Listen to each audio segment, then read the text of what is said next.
Ya, baik. Hai, Assalamualaikum warahmatullahi wabarakatuh, guys. Dan kali ini aku akan mengajak kalian untuk mereaction pesan sebelum penangkapan Said Didu. Tahan tangis, beri wasiat. Nah, jadi Said Didu ini lagi dilaporkan gitu ya, guys. Entah nggak tahu lah soal penyebaran berita bohong lah ya, begitu lah kan, guys. Nah, jadi di sini Said Didu tahan tangis, beri wasiat ya. Kita dengar dulu ya video ini, baru sambil kita berkomentar. Ini dia videonya. Jadi saya hanya menyatakan pada kesempatan ini kepada pihak-pihak berwenang, tidak ada gunanya menekan Said Didu lagi karena agenda ini sudah diambil oleh seluruh rakyat Indonesia untuk memperjuangkan hak mereka. Hah? Saya berharap rakyat Indonesia, masyarakat Rempang, masyarakat rakyat di Medan, rakyat di Makassar, rakyat di Surabaya, rakyat di kota-kota besar, bersatulah kita melawan oligarki untuk mengambil tanah-tanah bapak dan ibu semua. Rakyat di Sulawesi, rakyat di Papua, rakyat di Maluku, rakyat di Kalimantan, mari kita bersatu untuk melawan mereka para oligarki ini mengambil tambang-tambang yang ada di Pulau Bapak.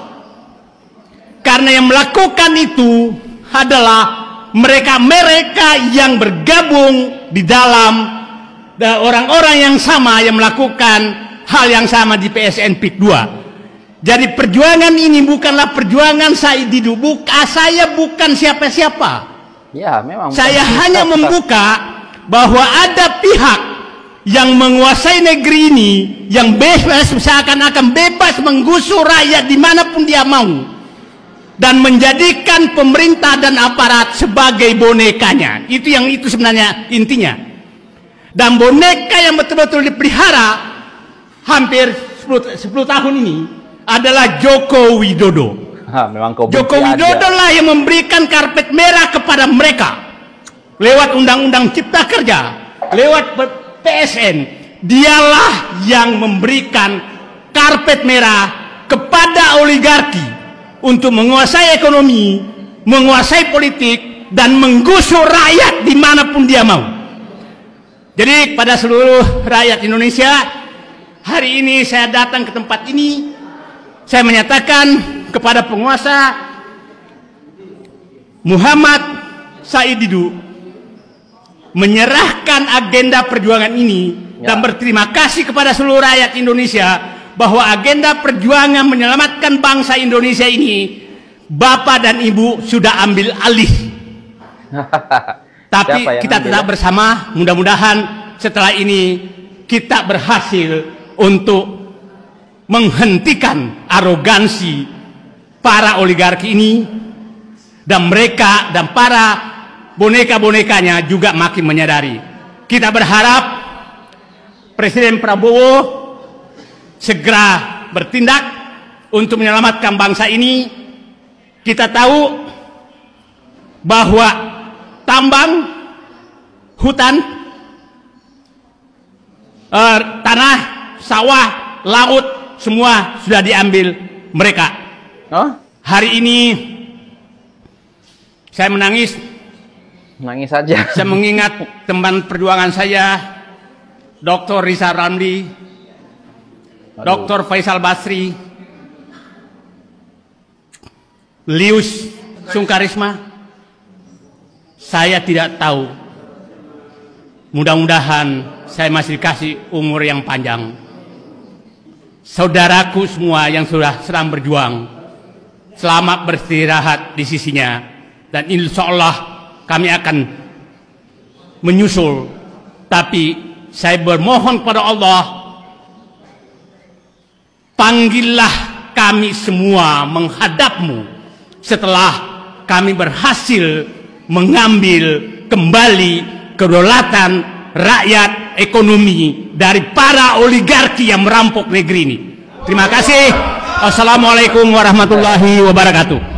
Kalau memang si pupu papa itu mengganggu, maka rakyat Indonesia akan menyingkirkan. Ini Said Didu nih, dia bicara apa Said Didu ini?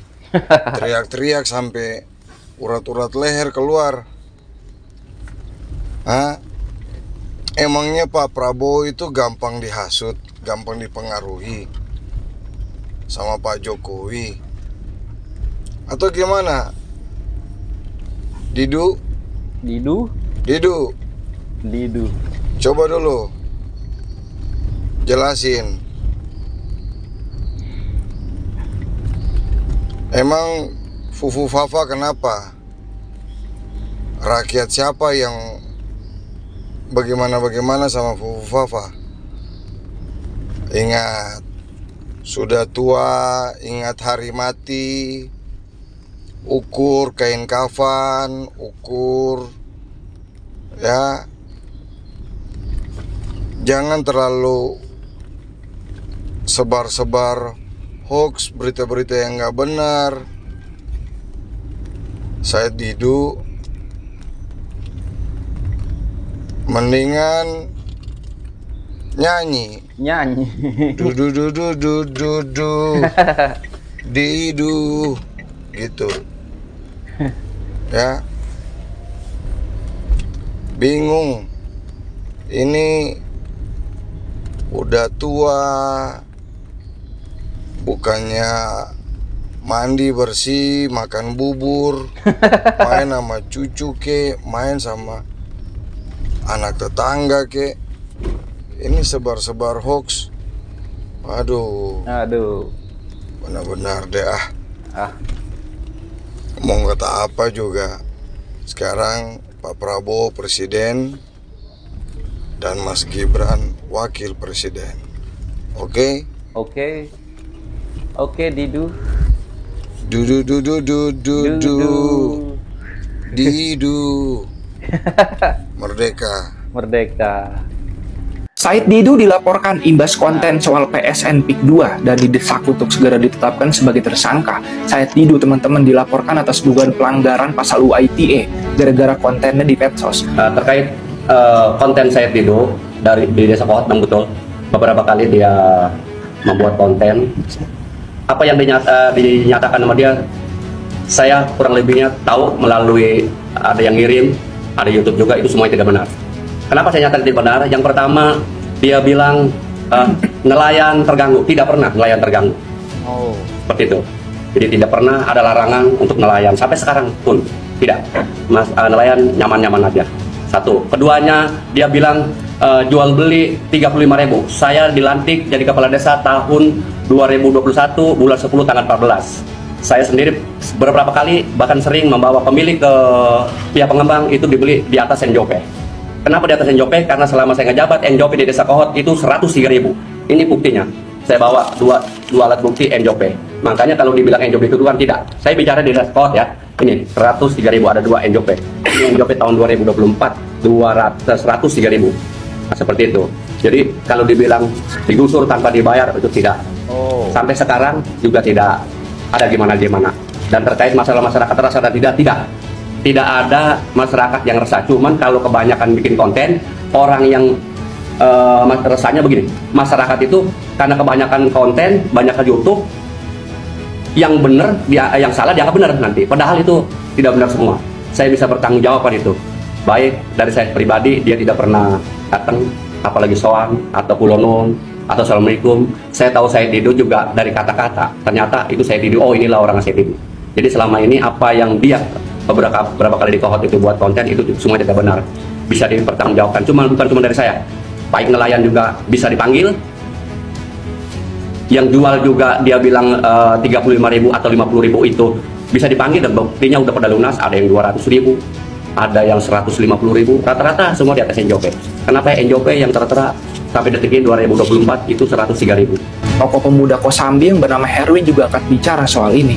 Di mana Herwin bilang ini udah mengganggu kondusivitas warga, bahkan bisa merusak proses pembangunan yang lagi berjalan. Apalagi sekarang P2 lagi jadi mega proyek yang bisa bawa dampak positif buat wilayah Pantura katanya. Kepala desa lain kayak Mas Kota dan Subur juga mengklaim, teman-teman, kalau apa yang dikatakan Said Didu di medsos itu nggak sesuai realita. Saya sendiri di desa Mulai Barat, ya harga tidak Desa Mulai Barat sudah ada angka 140 sampai 200 sudah dilakukan terjadi transaksi warga saya oleh pihak kedua. Dan kedua, untuk kita dan masyarakat, saya pikir PIK 2 sangat memperhatikan melalui program-program CSR yang ada di PIK ini diberikan langsung kepada masyarakat khususnya di wilayah Kecamatan Naga, dan tidak hanya Kecamatan Naga ya, ketika nanti perkembangan insya Allah pasti dana-dana itu diberikan kepada kecamatan lain, terutama nanti Papua Giri dan Kecamatan Pauk dan yang lainnya. Dan saya faktanya untuk Kecamatan Naga dari 13 desa yang ada di Kecamatan Naga itu sudah merasakan program CSR yang sudah dilaksanakan oleh PIK 2 melalui Komden.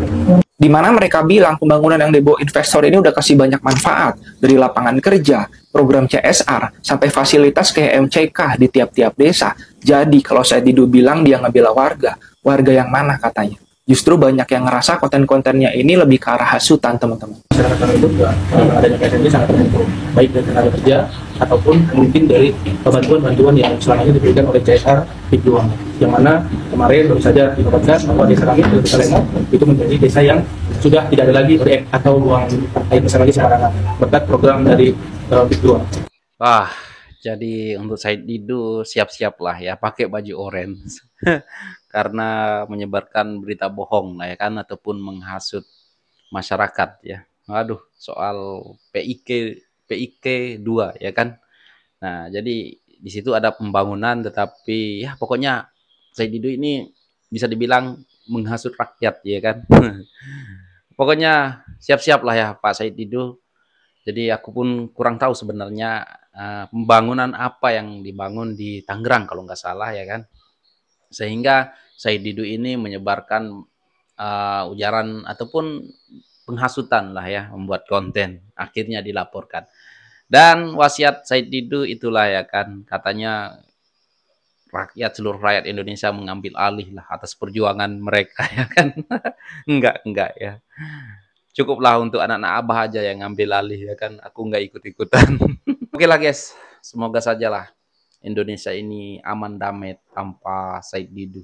Ya itu Refli Harun juga ya. Rocky Gerung dan konco-konconya ya kan guys. Oke guys, apapun tanggapan kalian silahkan komen di bawah. Dan sekian, terima kasih. Assalamualaikum warahmatullahi wabarakatuh. Bye.